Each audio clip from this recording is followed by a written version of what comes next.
everyone, and welcome to another episode of Two Moms and Some Labels.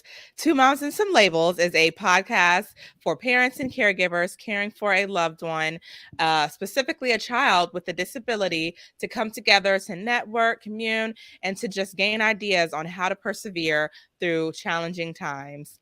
My name is Brittany, and today on this episode, we are always looking for, some kind of like respite care, some help. Like, we need qualified individuals to be able to take care of our children when we're trying to work, or maybe just have a spa day or something, a getaway for the weekend.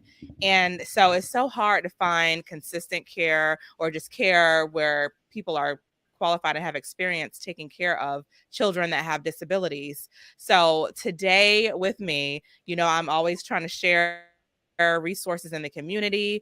And oh my gosh, I have found a great resource. And I hope that you guys are going to treat yourself after this to this company to be able to take some time to relax. So I'm going to let them take it away. If you guys want to go ahead and take it away and introduce yourselves. All right. Hi, my name is Kayla Obanwanyi. And I guess Tavi, you can introduce yourself. I don't want to speak for you. And I'm Tabby Matthews. We are co-owners of Exhale Babysitting Company. We're very excited to have this company open. We're been open for a couple of months. We're relatively new, but we're super excited. We're super anxious. We really, like you said, we really feel like this is very needed for our community. So we're just happy to be here and be able to chat more about our business and have your audience learn more about us. Yep. Yes. Like I was saying, it's like always so difficult, even with, typical nursing companies and things like that. And sometimes we don't want to have to go through all the hustle and bustle of the insurance and the paperwork and all that, and the primary care, sending an approval. We just sometimes want to put everything down and just go out to dinner and not have to worry about, all that paperwork and stuff. So can you guys tell us a little bit about, how you got started and what made you open this business? For sure. So both myself and Tavi are behavior analysts. So both of us have experience working with children with special needs, specifically primarily those with autism, ADHD, other developmental disabilities. And my background in undergrad, I worked as a nanny and a babysitter. And even when I first got into the field of behavior analysis, I continued to babysit for families with children who have children with special needs. And due to our limitations with our ethical codes, as my career grew as a behavior analyst, I became more limited in being able to work as a babysitter, just time restraints as well, and ethical dilemmas with not being able to serve families that I also served as a behavior analyst. And I just saw that so many families did not have any resources. We live in Jacksonville. It's a Navy town. So a lot of families who are here don't have any family here, or a lot of families just don't feel comfortable leaving their children with people who maybe don't have experience with children who have differences, right? Who communicate differently, who express themselves differently, who engage in behaviors that may look different from their peers. And so I came to Tabby and I was like, Tabby, I have this really good idea. I always have an idea. I'm like, Tabby, what you think? So I was like, hey, I think we should start our own babysitting company. And she was like, wait a minute. Yeah. And so I think both Tabby and I, anything we do not like to half step when we do anything. So anything we do, it's going to be done professionally. It's going to be done well. It's going to be done with thought in mind and very intentional. So we took about a little over a year to plan. My sister has an MBA, and so she helped us with some of the business aspects. We reached out to other resources in the city to help us with marketing, because we're just two girls who like children with special needs. Well, love children. We don't know a lot about business and marketing and all these things. So we took that year and change to plan. And then in November, we launched. And that's how EBC, or Exhale Babysitting Company, got here. Tavi, is there anything you want to add? Did I leave off anything? No, I think you explained everything. And kind of when she came to me about that idea, my thought process behind it was, one, I love the idea. I'm always looking for ways to have another impact within our community and within this population. And, like Kayla said, we worked as a behavior analyst for several years, but I know like I said, there's limited to no resources on childcare. So I was like, okay, I'm on board. I want to be able to provide further support for these children and their families. So I thought it was a wonderful idea, and I was 100% invested. Yeah. We really care about the families. That's really important to us. Serving, and I'm a Jacksonville native, so serving my city is important to me as well. That's I'm Duval till we die, so that's important to me as well. So I want to provide whatever the best services are out there. I want Jacksonville to have them just as well, and so. Yeah, and like I talk about this with a lot of people too. Like Jacksonville is so big, and the population of children that have disabilities is like really big. It's like bigger than a lot of people know. And even people have to travel from other cities to come here to get care because we're like the main area, like central area in Northeast Florida for a lot of the other surrounding cities and counties. So we have people coming in from everywhere to receive care here. So this is like really important. And so you both work together? And that's how you met? We did. Okay. Years ago. You what? Years ago. Okay. Yep. And so are you RBT or? We are both BCBAs. Okay. All right. Yep. Okay. And cool. I'll soon be a BCBA and an SLP. I graduate in August, so I'll be dual certified as a BCBA and an SLP. Yep.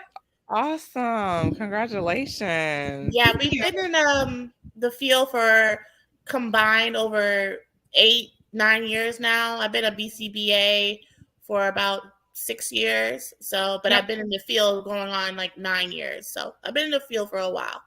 Yep, and I entered the field. I think we didn't know each other at the same time, but we entered ABA at the same time. So we're both at year 9 in ABA, but I became a BCBA 3 or 4 years ago. Yeah, somewhere there. The years get sticky. Okay. Listen, time flies when you're having fun. Okay, so tell us a little bit more about like the clients, your client base, like who you serve.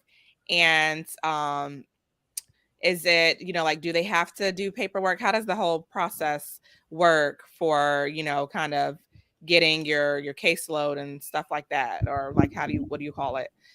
Getting, your clients. So our clients we get them through, families reaching out to us. We try to stay active in some of the family groups. So you guys might have seen my post there and our post from our business page as well. Like, hey, here's what we're doing. We have an email list as well. So I guess, I don't know if we should say it now, but we can give our email list sometime in this podcast that if you email us, you can be added to our email list, and we send out emails monthly, at least monthly. So we try not to be a bug, but you'll still hear from us. So that's how we source families, word of mouth, families that we've worked with in the past.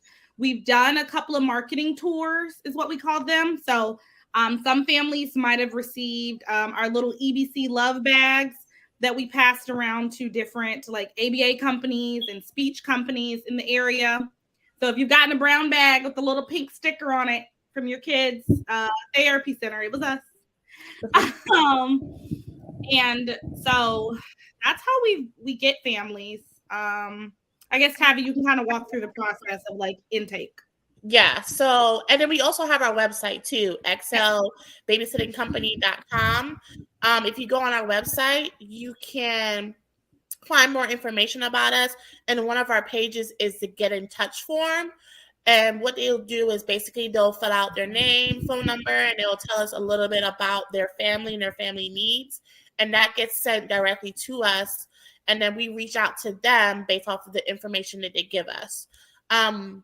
Once they reach out to us via email, Then we do what's called an intake call, which is a 30-minute phone call with the family just to learn more about the family specifically and what they're looking for. We find that a phone call we get a lot more information, a lot more personal information that way, and we really get to be more specific. And it also helps us with matching an appropriate sitter for them as well.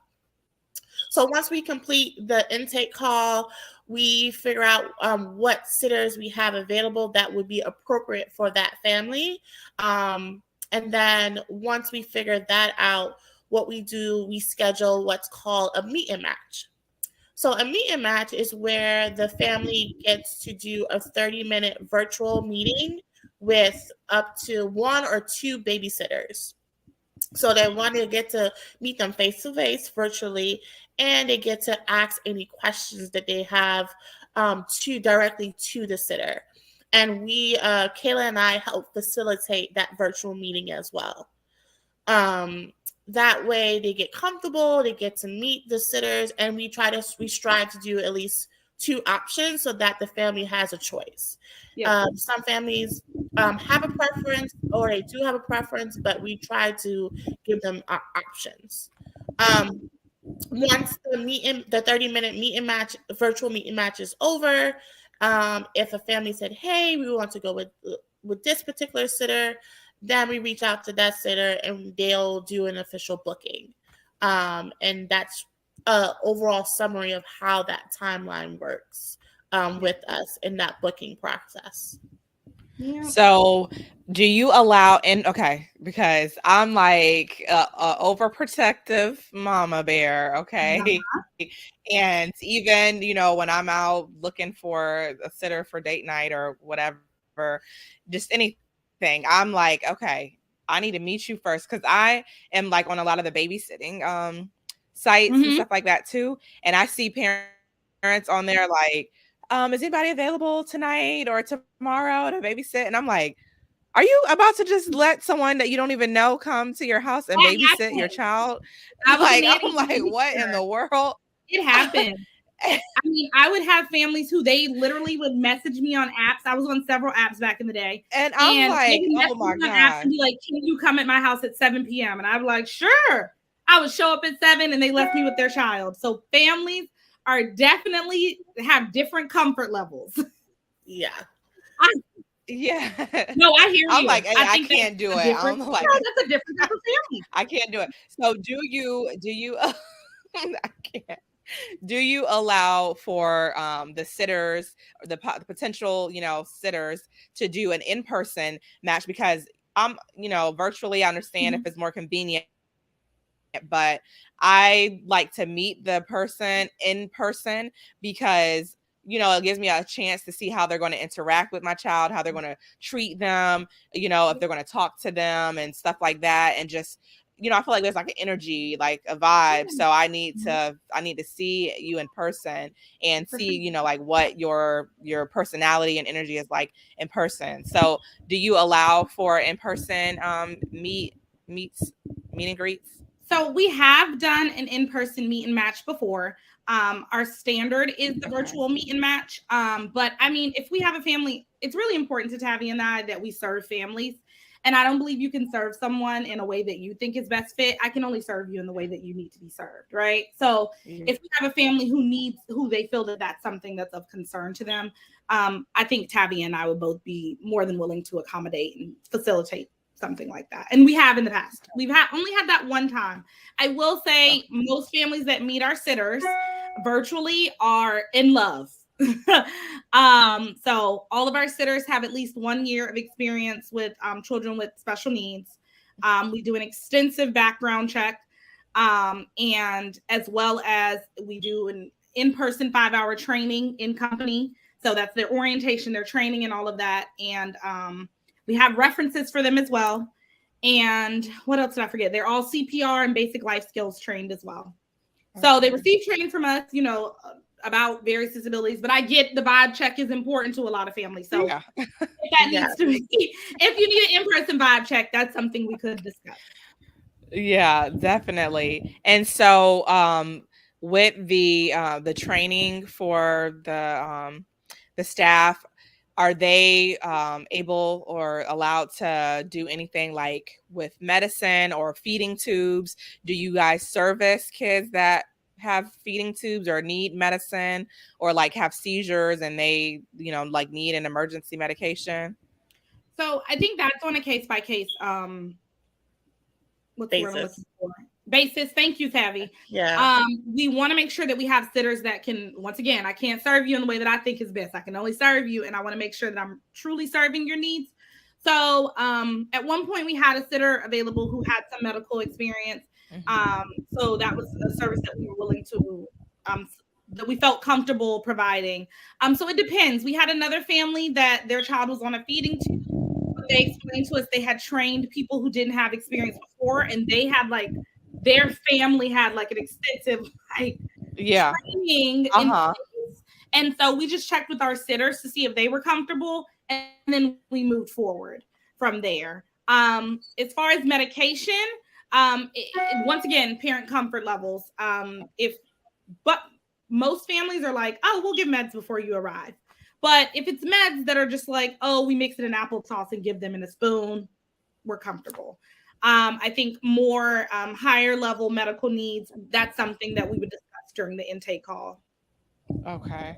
And so are you servicing kids from, all types of disabilities? Like, are you able to care for, do you have sitters that are able to care for children that need total care, like they are in the bed, they're in a wheelchair, they need, diaper changes? Do they do like bath time with them, or do you, request that the parents do that before the sitter gets there? They are babysitters. So that time is something that our sitters are comfortable with. I think bedtime routines are kind of the typical skills needed for babysitters. Now, if your family has special accommodations that your child needs, I think as long as we feel that our sitter can safely do them, complete what you need and that you feel comfortable, that's something that we're comfortable doing. And what was other question? Also comfortable toilet training and taking children to the toilet that are older and things like that. Or children that have a physical disability, just like a developmental delay. But we've had clients with that too. They might not have a developmental delay, but they have a physical disability. So we've had a variety of clients that way. We're not limited just to just like autism or intellectual disabilities. Yeah.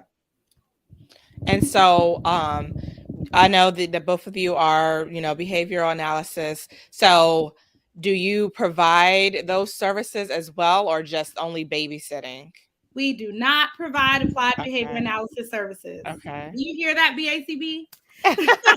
We do not provide behavior analysis services. We are a babysitting company only. Okay. And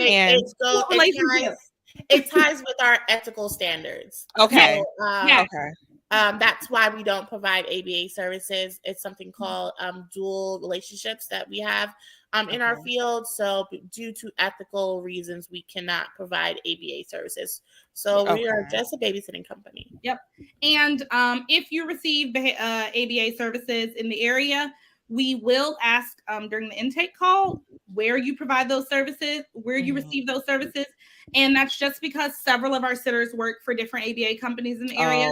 We make sure to not pair you with a sitter that works at the company that your child receives services from, just so that ABA company owners out there can feel comfortable that we're not putting you or your staff at any ethical dilemmas as well. And all of our sitters have to report where, if they work in the field of ABA, it's part of their contract that they have to report where they work at.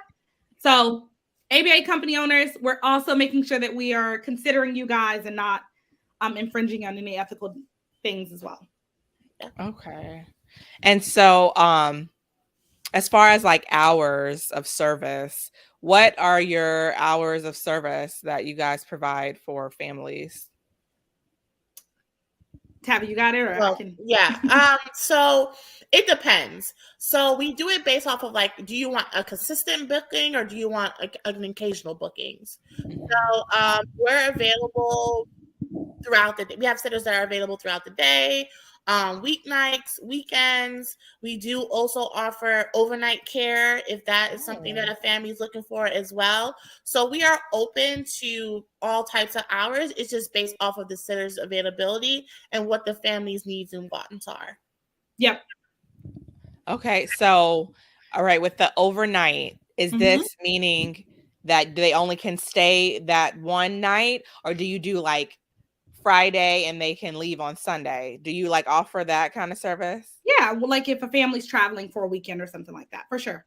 And that's once again, granted that we have a sitter who's available for that, who matches your family needs. You know, all the boxes are checked. But yes, that is a service we offer. Yeah. So they can they travel with the family? As long as the sitter is available. So we have some sitters that are comfortable with traveling with families. And so as long as that sitter is a good fit for your family and they're available, then yes. And so how often do the sitters have to like go through a training process? Like, do they have to have any other type of certifications saying that they, you know, completed the training besides their CPR, first aid? Do they need to have any other like training on maybe life skills, taking care of children, you know, that have different maybe behavioral disabilities or developmental disabilities? So right now we don't require any additional certifications. We do. I would say that I think our 5-hour training is pretty in depth. So we go over different types of communication. We go over the functions of behavior. We go over like behaviors that are common that you might see and some appropriate ways to respond as a sitter. Like I said, Tavi and I are kind of, I'd say a good chunk of our sitters are people that we know and trust, that have worked in the field, or that other people that we know and trust, you know, can vouch for their interactions with children with disabilities. So they don't have any additional certifications outside of like, unless they're already an RBT or something like that, right?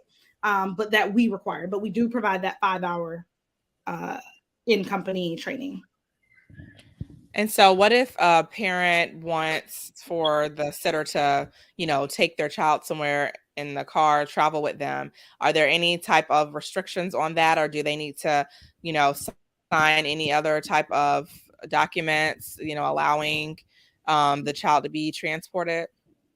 We have a travel addendum that can just be, if that's something that we discuss. First off, you would have to discuss it with Tavi or myself. And then in addition to like our regular contracts and paperwork that we have parents sign, there's a travel addendum that we would add on.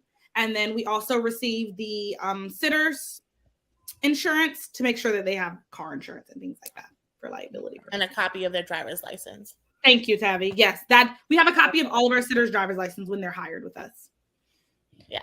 And so when they go onto your page and they're, you know, going to contact to book the intake or consultation with you guys, do you discuss like the pricing?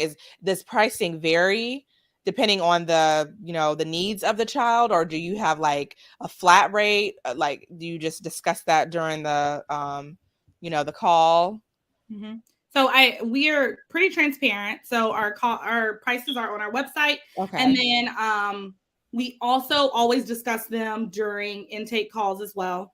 So I guess I can tell our pricing now. So it's $26 an hour for the first 2 children, and then it's $2 additional for each child after that. So let's do a little math. So if you have 1 child, it's $26 an hour. If you have 2 children, it's $26 an hour. If you have 3 children, it's $28 an hour. If you have 4 children, it's $30 an hour. We do not charge a different rate for different disabilities. Okay. No. That includes all children who are under the age of 18 in the home as well. So I know we've had some families who are like, my 13-year-old is just upstairs on the video game, you know. Unfortunately, because the 13-year-old would be under the sitter's responsibility, he counts as one of the children in the home. Yeah. And then there's some other like additional, you know, for overnights and things like that, but that's discussed what's the word I'm looking for, in a case-by-case basis as well. Yeah. And all our pricings are listed on, like for the overnight and things like that, that's also listed on our website as well. Okay. And that's just a flat rate. Yeah. Yep.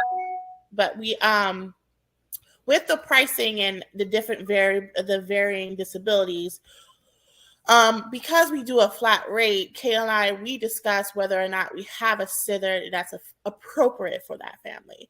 So just we don't want to put match the family up with a sitter that we feel is not appropriate for those families' needs. So we definitely, that's really a big part of our discussion, is whether or not do we have the sitter that has the particular background to deal with the wants and needs of this family. And if we have a sitter available, then we proceed with the matching process. But sometimes we don't have a sitter that we feel is an appropriate fit for that family at that time. So we do take those factors into consideration. Very true. Yep. And then we've had families who we didn't have a sitter appropriate for their family at that time. And then we came back and we're like, oh, we have a sitter that's appropriate for your family now. And we reached back out to them. Yeah. Just because I'd rather be honest. I think both Tabby and I, we'd rather be honest and be like, you know what? We don't have anyone that's available right now, but we're always hiring. So if someone comes available and we're like, oh, this will be perfect. Yeah. I'd rather be upfront and honest and help you, serve you in the way that you need to be served. Yeah, we always keep those families in the back of our head and our mind. Yeah, we're like, oh yeah. As soon as you do an intake call with us, your family has like a family profile set with us. While you're on that intake call with us, we are creating you a family profile and you stay in our database. So from there on, Tabby and I might be on the phone and we're like, we'll hire a new sitter and she has experience with toddlers who, I don't know, that meet specifications at your family. And Tabby and I are going to be like, you remember that one family? Wait a minute. And we can search certain keywords, right? And, oh, there they go. Yeah. And so we'll reach out. And so if not saying that a family would have any issues with anybody in your company, because I mean, it seems like everybody is pretty wonderful, but if a parent had a concern or an issue that arose, do you request that they like immediately contact one of you or address it with the sitter at that time? Like, how do you guys go about handling those types of situations if that were to come about? So I think it's varying, the sitter's in your home, right? So we ask our sitters to respect you just as much as we ask families to respect our sitters. That's part of our values, and that's in our handbook that is sent to families and sitters. So if you have a concern that is something minor, like, hey, in my family, we ask that you take your shoes off when you enter, and the sitter walks in your house without your shoes. Remind them to take off their shoes. We are completely comfortable with that. That's fine. Now, if something larger has occurred and you are completely vexed and something inappropriate has happened, which we hope never happens, please reach out to Tabby or I at any point in time. We stand by our company, and when we're right or when we're wrong. And when we're wrong, we would like to rectify that and, see how we can be better. Fortunately, we have not had any instances occur, but if anything occurs, please reach out to us. Yeah. And so do you guys have like a cell phone policy for the sitters, or does that vary by home? Because I know a lot of parents, they're like, I don't want you on the cell phone, like, because you're supposed to be in here, entertaining my kids, doing things with the kids. And so do you guys have a policy with your sitters, or it just varies by home? So we don't have a clear, no cell phone policy, but it is in our handbook that you need to be active. You need to be engaged. You need to be present, I think is how we place it in the handbook. And during those 5 hours, those things are said several times to our sitters. And, we have expectations that activities need to be done. Even for children who might not want to engage in activities, there's still an expectation that you're at least, sitting next to them and trying to engage what they're engaging in and following them and providing their needs.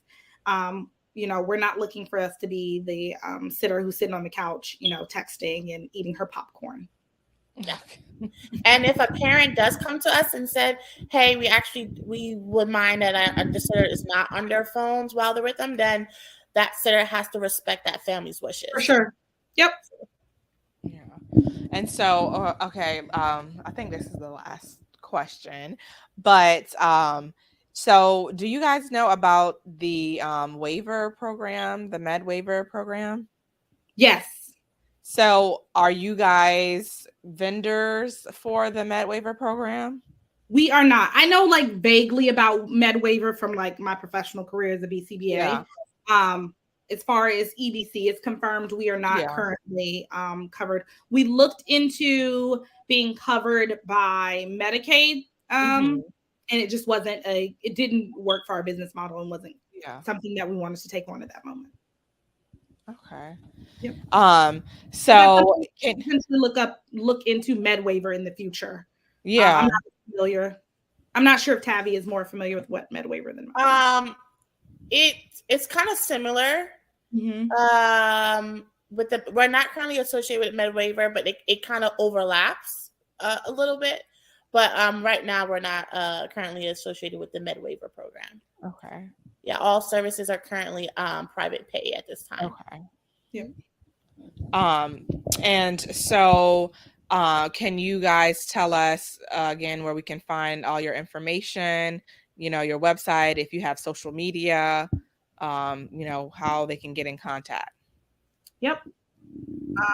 Tavi, our Instagram is Exhale Babysitting Co. Mm-hmm. That's our Instagram.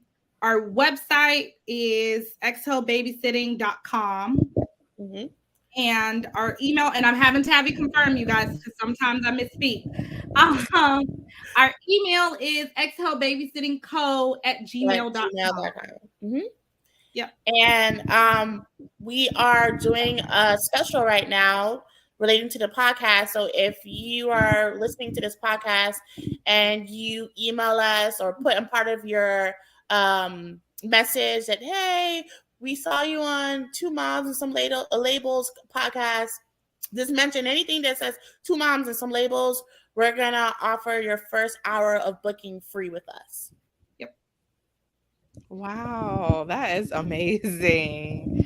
So you guys better listen to this episode and get you a free hour of service. Yeah. So the first hour of your booking I forgot. Yeah. And I forgot to ask also too. So how many sitters do you have on your staff currently? Like, is there a waiting list, or it just depends on what time? Are you like pretty open with being booked right now for any times? I think we're pretty open right now, depending on our sitters' availabilities. So we have 8 sitters on staff right now. And we just hired 2 new sitters. So we have 8 that are ready to go right now. Okay. Yep. Yeah. Nice. And we haven't had to put any families on any wait list. It was just based off of if we had a sitter availability. But if we have a sitter available and we think they're a good fit, then we're open to bookings. So yeah. Yep. And very rarely once you've met your sitter at your meet and match, we have very rarely had instances where your sitter wasn't available for your future dates.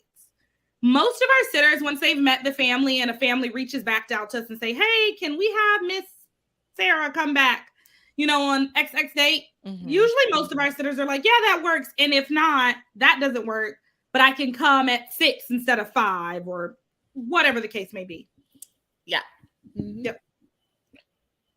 Okay, and then I forgot too. So do I want a date night at the end of the month.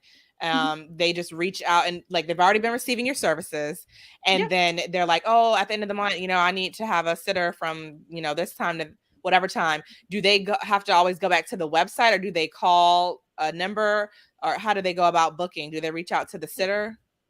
They can text our company number. They can email us. A lot of times they reach out via email. So the exhalebabysittingco@gmail.com. That's our best contact. Yeah. Yeah. Our best contact is through that email. And then once they book with us, they just email us back. Ahead of time, we just ask that all our families give us at least like 5 to 7 days in advance so that we can give enough notice for our sitters. But once they're there, then and they do any recurring bookings or future bookings, all they have to do is just reach out to us via email. Yep. Okay. And for our reoccurring families, we lock you in for a month at a time. So we have families that have a sitter in their house 2 to 3 times a week. We just get their schedule once a month from them. Yeah. Okay. So if we have any listeners that wanting to do like a reoccurring schedule or things like that, we like Kayla said, we will just do like a bookings on a monthly schedule and monthly basis. So Yep. Well, I'm excited because I have been looking for somebody to do overnights that I can trust and, has some experience working with kids with disabilities. It has been like years since I know. I've been able to like go out on a cruise. And, just as special needs parents, like we don't get to, we see everybody, oh, I'm going to Jamaica or I'm going on the cruise this weekend. And I'm like, man, is it wheelchair accessible or do I have somebody to watch the kids? So it can be very stressful at times because we are the primary caregivers and, it feels like we don't get a break and just wanting to get that time away, even, like if you're married, being able to have that time with your significant other, your spouse, to just kind of, unplug from everything and kind of like get a break from doing all the, exhale. Yes. Exactly. We're all about the good, providing good vibes and moments for our kids to exhale, additional income for the sitters, for them to exhale, and then for families to have those times to exhale and just let go and be relaxed when the sitter is in your home. Yeah. And then just knowing that, you guys are experienced and, you're BCA, how do you say BCAB, BCABA? There's so many letters. Behavior analyst. I get it. Behavior analyst. We're both behavior analysts. That your behavior analyst, that is even, So, knowing that like the sitters have this, the training that is very necessary for this community of children is amazing. Because, I'm not going to contact Susie on Facebook to just come, to tomorrow night and she's not going to. She's never worked with anybody that has disability.